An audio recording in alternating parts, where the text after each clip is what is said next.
Dr. Anton Šepetavc na čelu prve gimnazije v Celju še tretji mandat. V Žalcu kmalu manj nezavarovanih železniških prehodov. Pripojitev bolnišnice Topolšica k celjski splošni bolnišnici je odložena. Celjski nogometaši optimistični pred nedeljskim gostovanjem v Domžalah. Lepo pozdravljeni, spremljate dogodke dneva na televiziji Celje. Dr. Anton Šepetavc bo še naslednjih 5 let vodil prvo gimnazijo v Celju. To bo njegov tretji mandat na mestu ravnatelja te ugledne izobraževalne ustanove, ki se lahko pohvali z več kot 200-letno tradicijo. Tam prav v teh dneh zaključuje tudi s pomembno naložbo, izgradnjo nove športne dvorane.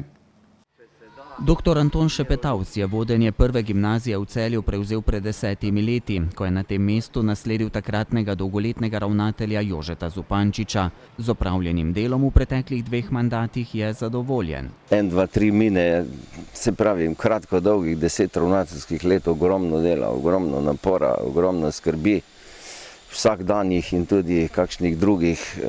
Skratka, jaz sem vesel, da po 10 letih lahko povem, da je šola uspešna, da se giblje v skladu z tistim, kar 21. stoletje od nas zahteva, in upam, da bo tako tudi v naslednjem mandatu. Med uresničenimi načrti je tudi izgradnja nove telovadnice. Ta zdaj že stoji, trenutno v njej izvajajo še zadnja dela, uporabljati pa jo bodo začeli z novim šolskim letom. Zadeva je praktično končana, potekajo montažerska dela, potekajo še razna, recimo temu, kozmetična dela, potem sledi seveda še oprema, ki še ni vsa tu. 25. čez nekaj dni bo tehnični pregled, potem seveda je en rok za odpravo morebitnih napak, pomanjkljivosti, potem pa seveda končno uporabno dovoljenje in pa začetek pouka 1. septembra v petek v novi telovadnici, ki smo jo čakali toliko let, da ni čudno, da nam bo ob tej priložnosti zapel tudi Otto Pestner svojih 30 let. Ob otvoritvi, ki bo 15. septembra, pripravljajo pravi spektakel. Napovedani so obiski številnih ministrov, predsednikov državnega zbora in vlade, celjskih župana in škofa, nekdanjih dijakov, med njimi tudi uspešnih športnikov in glasbenikov. Mi imamo športne oddelke od leta 90. Bili smo med prvimi 3 gimnazijami slovenskimi, ki smo dobili takrat športne oddelke in delali smo v nemogočih pogojih, pa vseeno z izjemnimi rezultati.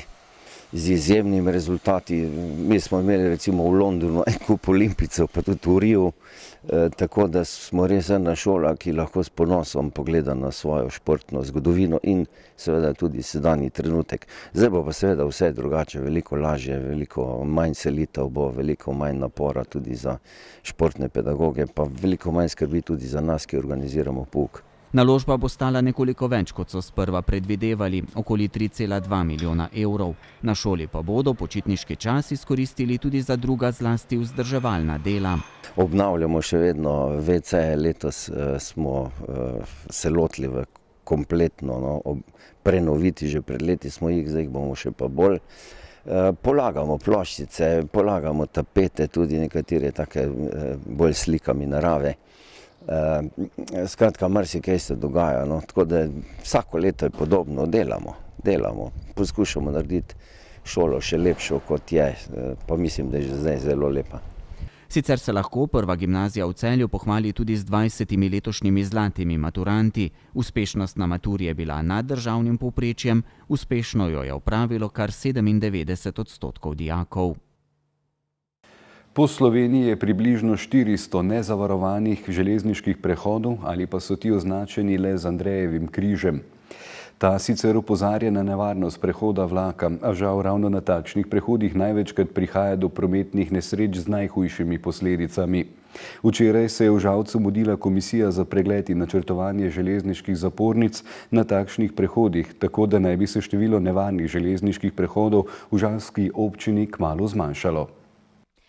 V Žalcu je bila včeraj komisija Direkcije za ceste Republike Slovenije za nivojske prehode s predstavniki Slovenskih železnic in žalske občine. Iskali so rešitve, kako ustrezno zavarovati sicer že z Andrejevim križem zavarovan železniški prehod med Petrovčami in Žalcem. Na tej relaciji so se v preteklosti že dogajale prometne nesreče, ena bolj tragičnih nazadnje letos pomladi. In zdaj hočemo videti, ali zapreti to prečkanje preko železniške proge, in stroka se večinoma nagiba temu, da zapremo preprosto ta prehod, ker je preblizu prehodov v Petrovčah, blizu je nadvoz, blizu je železniška postaja in stroka pravi zapreti. A se z zaprtjem ne strinjajo vsi. Tam je nekaj večjih kmetov, ki vozijo preko proge, imajo hmelišča, njive na drugi strani in zdaj iščemo rešitev. Komisija je tako včeraj z lokalno skupnostjo iskala ustrezne rešitve, pa so jo našli. Včeraj nismo prišli do končne rešitve, ker poskušajo upoštevati želje krajevne skupnosti in Žalca. Začasno bomo naredili signalizacijo, spremenili še, jo dopolnili na tem prehodu in videli, ali zapreti v celoti ta prehod, ali ga zaščititi z avtomatskimi zapornicami, ali pa poiskati potem še kakšen obvoz, kakšno drugo rešitev. Dokončne rešitve torej še ni, se pa stvari premikajo naprej, ne samo za prehod v Dobriši vasi. Da se do začetka avgusta poišče celovita rešitev za vse prehode na območju občine Žalec, od Šempetra, ker je nekaj kritičnih, do Žalca pa v Levcu, ker so pravzaprav trije in so bili včeraj predmet pogovora, da moramo nekaj storiti, in po tem sestanku v začetku avgusta bo bolj jasno, kaj narediti. Takrat bomo dali tudi predlog za naslednjo sejo komisije in potem mora priti odločitvi. Čas teče, odločitev je treba sprejeti sorazmerno hitro.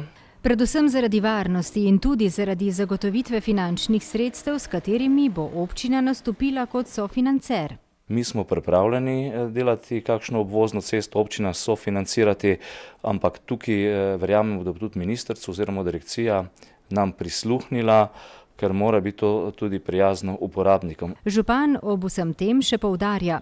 Iz naših ust v božje ušesa naj ljudje previdno vozijo, naj se ustavijo pred železniško progo, ker vseh prehodov naenkrat ne bomo mogli zavarovati, nikoli ne veš, kje pride do nesreče, ampak nekaj se premika. In jaz verjamem, da včeraj nismo govorili v prazno, da ne bomo zgolj rekli, se ne da, ne moremo, potem pa čas gre dalje, pa se nič ne naredi. Nekaj se bo torej naredilo, a še vseeno je največ na naši skrbi za varno prečkanje prehodov in odgovorno ravnanje v prometu. Pripojitev bolnišnice Topolšica k splošni bolnišnici Celje je odložena. V civilni iniciative, ki se bori proti pripojitvi k splošni bolnišnici Celje, takšno odločitev Ministrstva za zdravje pozdravljajo, saj se že ves čas zavzemajo za ohranitev samostojne bolnišnice Topolšica. Po njihovem mnenju pridružitev k splošni bolnišnici Celje težav bolnišnice Topolšica ne bi rešila, ampak bi jih celo poglobila.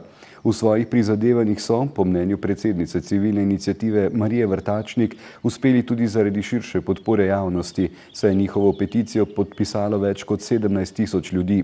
Civilna iniciativa poziva Ministrstvo za zdravje naj slovenski vladi ne poda predloga sklepa o združevanju bolnišnice Topolšica, splošno bolnišnico Celje, ter naj finančno sanira bolnišnico Topolšica ter vse ostale slovenske bolnišnice.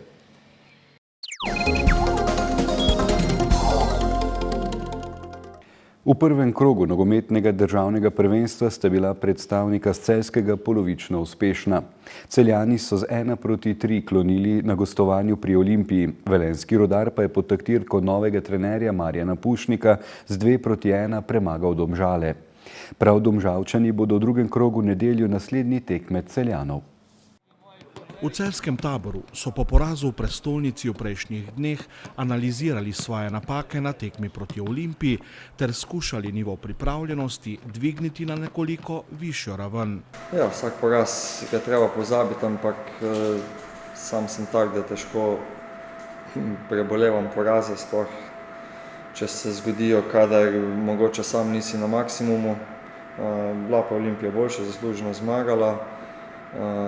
Tekma je za nami, imeli smo analizo, in gremo v nove tekme. Celjani bodo v nedeljo gostovali pri svojem nekdanjem trenerju Simonu Rožmanu v Domžalah. Domžalčane pred obračunom s Celjem danes čaka še povratna tekma drugega predkroga Evropske lige proti Reykjaviku, ki so ga v prvi tekmi premagali z 2-1. Oni bo imeli sigurno malo časa za regeneracijo, zdaj ne vem, kako bo njihov trener ali bo kaj rotiral ali ne, ampak če bomo mi pravi, če bomo mi 100% šli, če se bomo gibali, borili, bolj bo oni tudi utrujeni, mi pa bolj sveži. Pa z Domžalami nekako vedno trda, čvrsta prvenstvena tekma. Vemo, da so oni poletna nekako dinamična ekipa in tudi z naše strani pričakujem nekako tako, da bomo se postavili tako, kot smo sedaj že cel trening igravali in upamo na točke, na prve točke. Domžalčani so ekipa, ki je, mislim, da fizično najbolj sposobna v ligi, že na tak način selekcionirana, izjemno hitra, tudi na tak način igrajo, se pravi poskušajo z visokim tempom lomiti tekmece, z veliko globinskih žogah, tako da bomo seveda mogli biti na to pozorni. Sicer pa, tako kot je že bilo povedano, bomo danes tudi gledali. Tudi oni imajo zelo širok nabor igralcev, v bistvu dve postavi, zelo enakovredni, čeprav nikoli nista. Bomo tudi seveda treba priučiti, katera od tista postava, ki bo verjetno v nedeljo nastopila, ker vseeno ima vsak igralec neke specifične lastnosti, niso vsi enaki kljub enakem načinu igre. Že prvo prvenstveno srečanje v Ljubljani je pokazalo, da ima celjski trener Tomaž Petrovič trenutno na voljo številčno skromen igralski kader. Zato si do konca prestopnega roka želi še kakšne okrepitve. Seveda kot trener bi si želel še kakšno okrepitev, mislim, da tudi igralci, tisti, ki so dlje časa tukaj. Na prvi tekmi nas je bilo 18, pa še to tisti, ki so bili na klopi, niso bili vsi čisto pripravljeni za igro, tako da nas je za en kader. Imamo težave s širino, ampak medtem ko kvaliteta sigurno, da na nekaterih mestih je zelo visoka, mislim, da tudi fantje rabiš nekaj časa, da se mogoče navadijo na drugačne medsebojne razmerja v ekipi. Ker vsaj ni nekaj novih fantov tudi znotraj 11. Verjetno tudi moje zahteve so malo specifične, tako kot vsakega trenerja. Tudi logistika okrog same ekipe je drugačna, kot je bila v preteklosti, tako da je seveda potreben čas. Sigurno bi pa še nekakšnega preverjenega igralca potrebovala ekipa, ampak to je odvisno od vodstva kluba. Trenutno so v areni z dežele na preizkušnji trije nogometaši iz Združenih držav Amerike, Brazilije in Portugalske. Petrovič s tem, kar so pokazali na prvih treningih, ni ravno najbolj zadovoljen. Eno so želje, ampak moramo dati osebno čustvo na stran, bo športni direktor se odločil. Sam bi si mogoče rekel koga drugega. Čeprav tudi te fanti, ki so tukaj nekaj imajo, težko je pa po enem dnevu oceniti, zelo težko, ker tudi trening je pripravljen za našo ekipo in zdaj te fantje pridijo, nekateri z avionom, nekateri z avtom daleč, takoj pride na trening, nekateri niti slovensko ne govorijo in takoj nekaj pokazati težko. Treba imeti resna preizkušnja, traja en teden ali pa še dlje, vsebuje kakšno prijateljsko tekmo, kjer lahko na svoj način igralec pokaže, kar je sposoben. Celjani bodo v nedeljo v Domžalah nastopili brez poškodovanega Nina Pungarška.